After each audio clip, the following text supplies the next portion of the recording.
Bismillahirrahmanirrahim. Bapak Ibu, sahabat semuanya, para muadib muadibah yang mudah-mudahan dimuliakan Allah Subhanahu wa taala. Uhayyikum jami'an bi tahiyyatil Islamil khalidah wa tahiyyatul Islami salam. Assalamualaikum warahmatullahi wabarakatuh.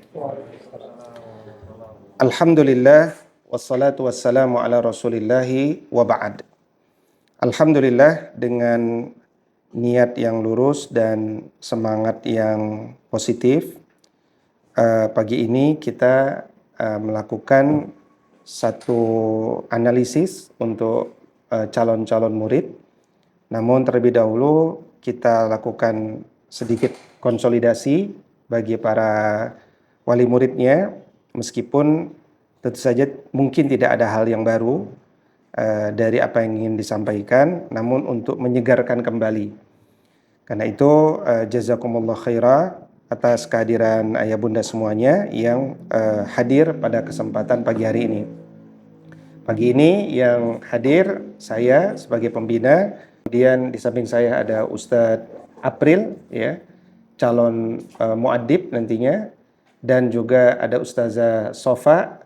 Ustadz April ini sejak tahun 2023 di Sudan, bertemu Ustadz Adani, ya, tapi beda kampus. Kemudian takhusus beliau bidang Quran, ya.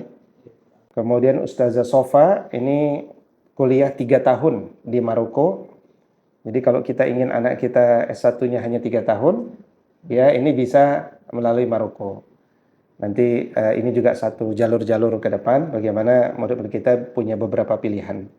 Sudan mungkin belum menjadi pilihan untuk tahun-tahun ini, ya, karena belum kondusif. Kampusnya Ustadz Adani juga sebagiannya sudah hilang, gitu ya, konflik, ya, hancur. Kemudian Maroko masih bisa punya potensi, selain juga tentunya Al-Azhar Mesir, Madinah, Mekah ataupun Yordania. Ya, tapi kalau tidak ingin di Timur Tengah, ya tentu bisa di Timur Barat, ya.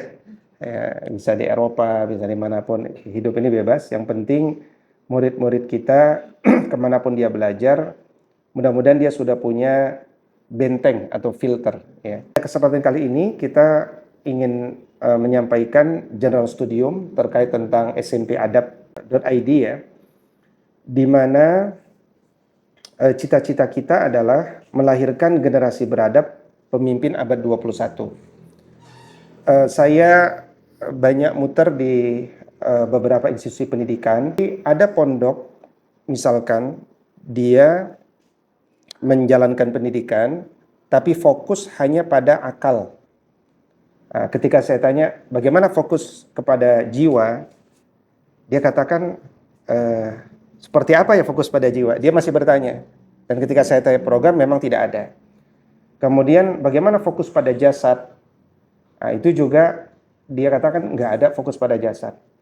Nah, terus bagaimana lulus dari pondok pesantren antum? Beliau katakan, insya Allah dia lulus, insya Allah dia memiliki ulumus syar'i. Nah, ini kalimat, kalau disebut ulumus syar'i, Ustaz April, ini kalimat yang sangat luas sebenarnya. Bayangin kalau murid kita lulus pondok menguasai ulumus syar'i, itu kan kesannya begitu luas. Maka itu harus dibedah. Ulumus syar'i yang dimaksud itu apa? Makanya saya bilang, apa yang antum maksud ulumus syar'i? Ya dia menguasai akidah, Ustaz. Menguasai akidah itu bagaimana? Dia menyelesaikan kitab karya. Saya katakan selama 3 tahun begitu, iya begitu.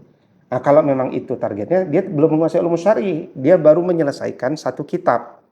Kebetulan kitabnya berjudul kitab disyarahkan oleh, gitu kan.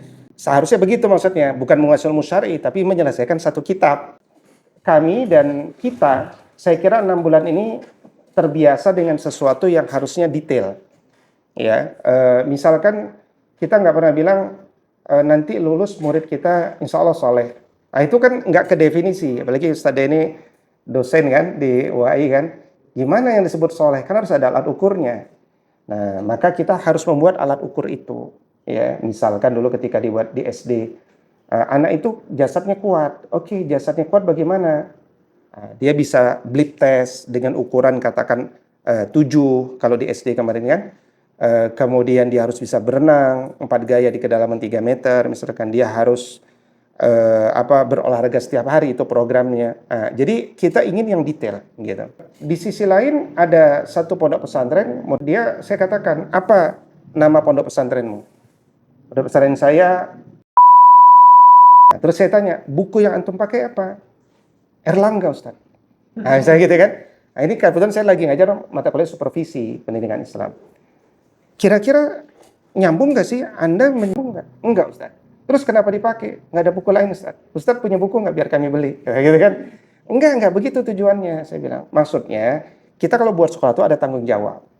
Tanggung jawab kurikulum. Ya, apapun saya nggak akan komentar dia mau buat seperti ke arah mana, tapi supervisi itu membawa kalau Anda ingin ke sana, ini loh jalannya. Kalau mau ke sini, ini jalannya. Ke sini jalannya, gitu. Nah, karena itu kami di sini mempercayai, dan ini mau kita tularkan kepada Bapak Ibu, sebagai penyelenggara sekolah yang belum punya gedung, ya kan, kami meyakini bahwa kalau kita ingin mendidik, kita tidak boleh terbatasi dengan gedung. Karena nomor satu yang harus kita siapkan adalah kurikulum. Setelah kurikulum, kita siapkan bahan ajar dan metode ajar. Setelah itu, kita siapkan guru, sehingga gurunya siap dengan metode ajar, menguasai bahan ajar, apalagi kalau guru itu menulis bahan ajar sendiri. Ya kan? Dan kemudian, sampailah kurikulum itu pada tujuan. Nanti kita bisa evaluasi bersama, 3 tahun ke depan, 6 tahun ke depan, bagaimana capaian-capaiannya. Gitu. Nah, adapun belajar di mana, sekali lagi, ini era disrupsi. Ya, saya sudah diskusi dengan banyak sekolah yang punya kolam. Berapa pengelolaan kolam? Mahal. Jadi, contoh kolam saja. Kita nggak perlu punya kolam ketika di sekitar kita ada kolam. Tapi kalaupun kita punya kolam, itu pun harus disewakan ke publik. Kalau nggak, habis uang operasional, gitu kan. Kita nggak perlu punya mobil. Kalau tujuannya mobil, kemudian hanya rusak dan banyak perbaikannya. Itu yang saya alami di perbaikan mobil banyak. Saya bilang udah jual aja mobilnya. Kalau kita makainya juga jarang-jarang, toh yang makai akhirnya banyak tidak sesuai kebutuhan. Ya, dan jadi di era disrupsi, sebenarnya kampus pun akan mengalami proses disrupsi itu. Ya, sehingga pada akhirnya kekuatan bahkan setiap orang, seorang Pak Denny sekalipun, nanti kekuatannya adalah pada kemampuan penokohan dirinya di internet pada akhirnya itu nanti ujungnya, gitu kan. Tidak ada lagi orang tuh bercita-cita jadi karyawan dan seterusnya. Jadi kita, kalau kita bicara pemimpin abad 21, harus melahirkan pribadi yang siap menokohkan dirinya di tengah masyarakat. Ya, di tengah. Nah, untuk bisa menokohkan itu, dia harus punya isi.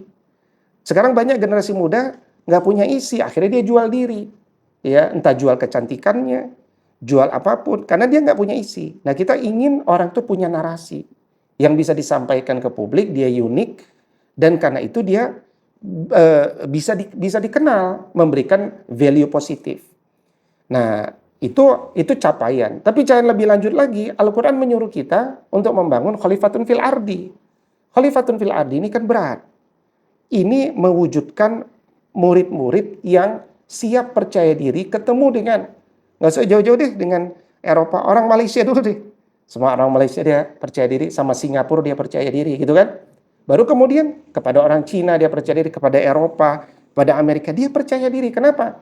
Secara fisik dia standar, secara akal dia standar, secara jiwa mereka nggak punya, kita punya, gitu kan.